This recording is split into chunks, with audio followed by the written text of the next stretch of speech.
سلام دوستان.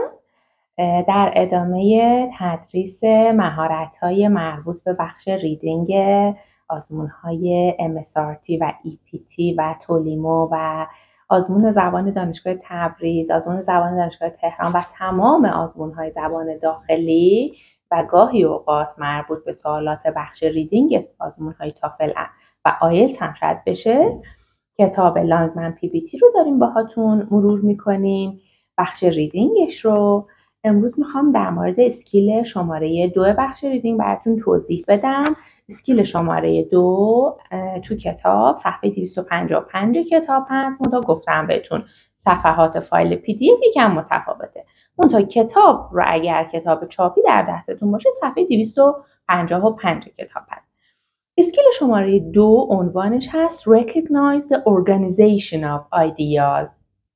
یعنی ببینید که اطلاعات، ایده ها توی متن چطور سازماندهی شدن.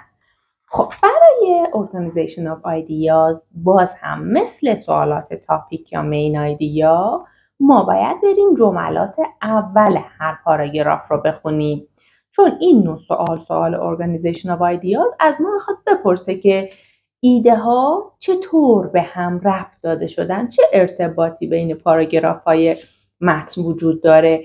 آیا مثلا توی پاراگراف اول یک موضوعی توضیح داده شده، در پاراگراف های بعدی مثالش اومده، یا اینکه مثلا توی یک پاراگراف یک تئوری گفته شده بعد مثلا ضد و نقیضش رو گفتن. اینطور ما میخوایم ببینیم که چه ارتباطی دارن پاراگراف ها.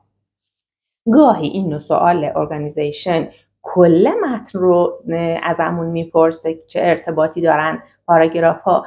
گاهی مثلا میگه چه ارتباطی بین پاراگراف 2 و 3 هست، پاراگراف 3 و 4 هست. هر کدوم از پاراگراف ها رو گفت ما جملات اول اون پاراگراف ها مد نظرمون هست. خب پس نوع سوالاتمون چی هست؟ توی کتاب لانگمنمون همیشه بعد از هر اسکیل یک مستطیل خاکستری داره. توی این مستطیل خاکستری توضیح میده که این نوع سوال چه نوع بیان میشه و چه مراحلی وجود داره برای جواب دادن به این نوع سوال. خب بریم برای بخش خاکستری، مستطیل خاکستری، اسکیل شماره 2 صفحه 256. How to identify the question. چه نوع سوالاتی هستن؟ این سوالا رو چجوری بشناسیم؟ مثلا How is the information in the passage organized? اطلاعات چطور سازماندهی شدن؟ یا How is the information in the second paragraph related to the information in the first paragraph? حالا اینجا میخواد ارتباط پاراگراف 2 و 1 رو مثلا ازمون بپرسه و به این صورت. برای پاسخدهی هم گفته چیکار کنید؟ 1. Read the first line of each paragraph. جمله اول هر پاراگراف رو بخونید. 2. Look for words that show the relationship between the paragraphs. دنبال کلماتی بگردید که ارتباط بین پاراگراف ها رو نشون بدن. و 3. Choose the answer that best expresses the relationship. دنبال گزینه‌ای بگردید که بهترین ارتباط رو بهتون نشون بده. حالا در ادامه من میخوام یک نمونه از پاراگراف ها با سوالاتی در مورد Organization of Ideas براتون حل بکنم. تافل اکسرسایز شماره 2 رو میخوام باهاتون حل بکنم. پسیج 1 که این پسیجمون اگر به کتاب دقت بکنید شامل 3 تا پاراگراف هست. خب پس ما اولین کاری که توی سوالات ریدینگ میکنیم چیه؟ میریم اول سوال رو میخونیم. پس بریم سوال شماره 1 رو بخونیم. How is the information in the passage organized? سوالش در مورد Organization of Ideas هست. خب چون گفته in the passage پس باید بریم جملات اول همه پاراگراف ها رو بخونیم. بریم از پاراگراف اول شروع کنیم. جمله اول پاراگراف اول میخونم براتون. Conflict within an organization is not always viewed as undesirable. Conflict یعنی ناسازگاری، عدم توافق، مثلا جور نیامدن با هم. میگه ناسازگاری در داخل یک سازمان is not always viewed as undesirable. Undesirable یعنی نامطلوب، همیشه نامطلوب نیست. پس در مورد کانفلیکت در ارگانیزیشن میخواد بگه و میخواد بگه همیشه بد نیست. بریم به پاراگراف دوم. جمله اول پاراگراف دوم. According to the traditional view of conflict. حالا میخواد اینجا دیدگاه traditional یا سنتی conflict رو بهمون بگه.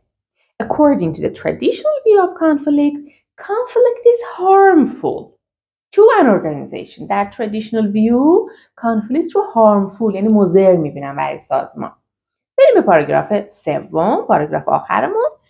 The interactionist view of conflict, on the other hand, holds that conflict can serve an important function in an organization by reducing complacency among workers and causing positive changes. اینجا کلمات نشون میده که یه دیدگاه متضاد رو داره میگه در interactionist view یا دیدگاه متقابل در conflict. On the other hand از سوی دیگر، وقتی میگه on the other hand یعنی داره یه چیز ضد جمله قبلی یا پاراگراف قبلی رو میگه. holds that. hold یعنی بر این باوره که interactionist view.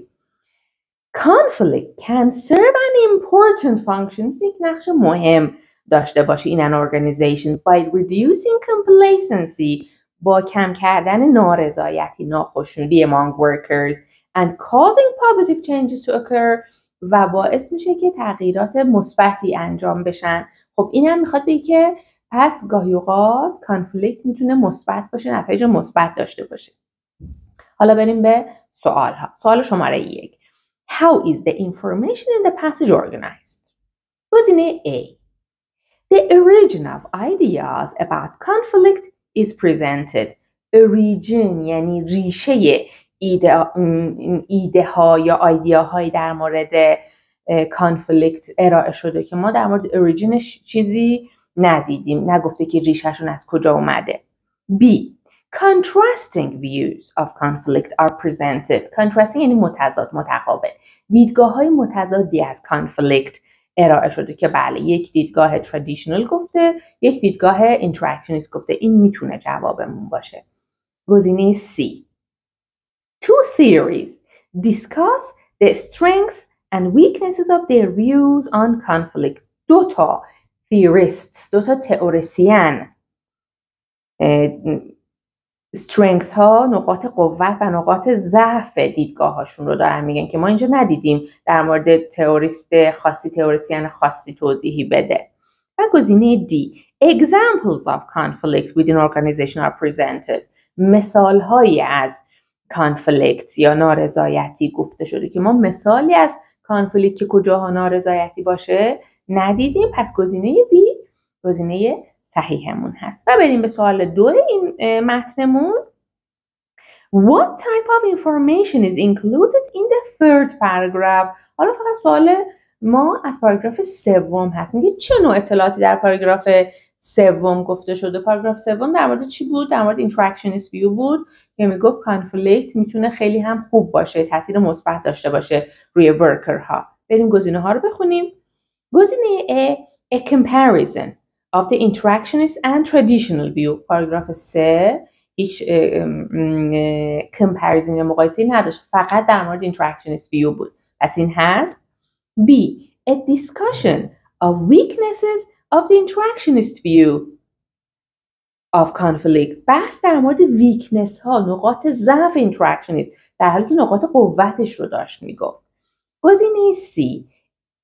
An outline of the type of manager who prefers an interactionist view. آیا در مورد نوع مدیری که interactionist view داشت توضیح داد که چی کار باید بکنه، چه جوری باشه؟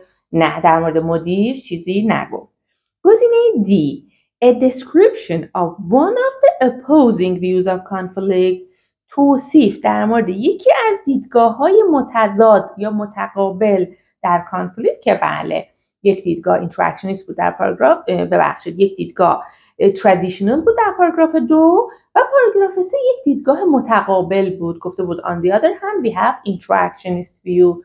پس گزینه D جواب مناسب این سوال هست. پس باز از جملات اول هر پاراگراف میتونیم سوالات مربوط به organization of ideas رو در سوالات ریدینگ بتونیم به درستی پاسخ بدیم.